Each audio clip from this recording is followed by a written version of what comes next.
When you receive Kadcyla Vial, it will be given to you slowly through a vein by a healthcare professional. Your doctor will determine the dosage and frequency, but it is usually given once every 3 weeks. The first infusion will take at least 90 minutes. The amount, speed, and duration of your treatment with trastuzumab emtansine will depend on your body weight, medical condition, and how you respond to the medication. It is important to not miss any doses in order to get the most benefit from this medication. You can mark the days on your calendar to help you remember when to receive the medication. In addition to Kadcyla Vial, your doctor may also prescribe other medications, such as acetaminophen and diphenhydramine, to be taken before your treatment to help prevent serious side effects. Side effects of Kadcyla Vial may include diarrhea, dizziness, muscle/joint/back pain, stomach/abdominal pain, constipation, trouble sleeping, nausea, vomiting, mouth sores, dry mouth, changes in taste, and loss of appetite. Your doctor may prescribe medication to prevent or relieve nausea and vomiting. Eating several small meals, not eating before treatment, or limiting activity may help lessen some of these effects. If any of these effects last or get worse, tell your doctor or pharmacist promptly. This medication may cause serious side effects, including pain/swelling/redness/irritation at the injection site, bone pain, increased coughing, swelling of the hands/ankles/feet, unusual tiredness, severe headache, tingling/numbness, mental/mood changes, fast/pounding heartbeat, muscle cramps, and easy bruising/bleeding. It may also cause very serious, rarely fatal, bleeding, so seek medical help right away if you develop symptoms of very serious bleeding. Kadcyla Vial may lower your ability to fight infections, making you more likely to get a serious infection.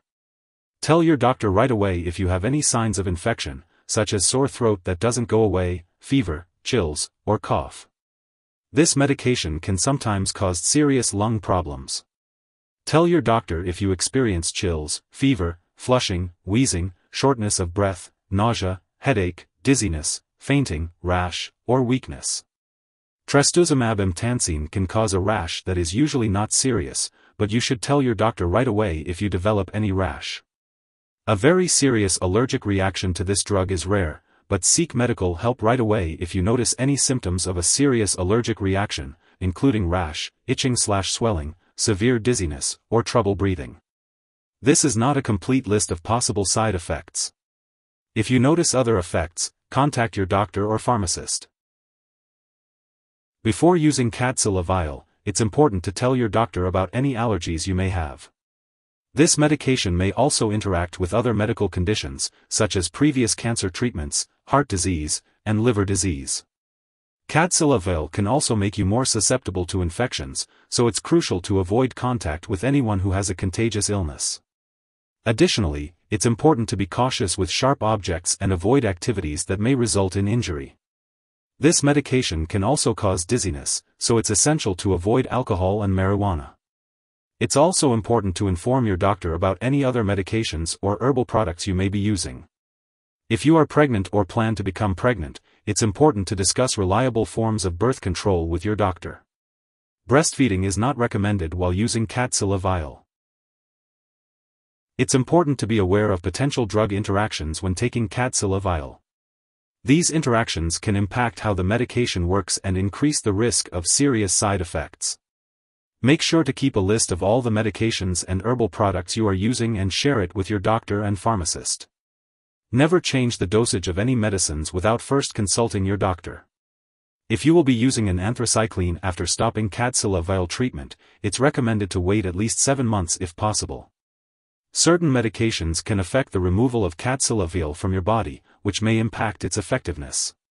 Examples include azole antifungals, clarithromycin, nifazodone, and HIV protease inhibitors. It's important to note that Kadcyla Vial is very similar to other medications such as trastuzumab and trastuzumab deruxtecan. Do not use any of these products while using Kadcyla Vial. If someone has taken too much Kadcyla Vial and is experiencing severe symptoms like fainting or difficulty breathing, it's important to seek immediate medical help. In the U.S., you can contact your local poison control center at 1-800-222-1222, while residents in Canada can call a provincial poison control center. It is important not to share this medication with others. Before starting Kadcyla Vial, it is important to undergo lab and/or medical tests such as heart exams, platelet counts, liver function, and bilirubin level. These tests should also be done while using this medication. It is important to keep all medical and lab appointments and consult your doctor for more details. Make sure to take each dose of Kadcyla Vial as directed by your doctor. If you happen to miss a dose, contact your doctor or pharmacist to establish a new dosing schedule. This medication is typically given once every 3 weeks. It is important to follow your doctor's instructions regarding the timing of each dose. This medication is administered in a medical facility and should not be kept at home. If you need more help, call your doctor for medical advice. In the US, you call FDA 1-800-FDA-1088. In Canada, you may call Health Canada 1-866-234-2345. Wishing you good health. Thanks for watching.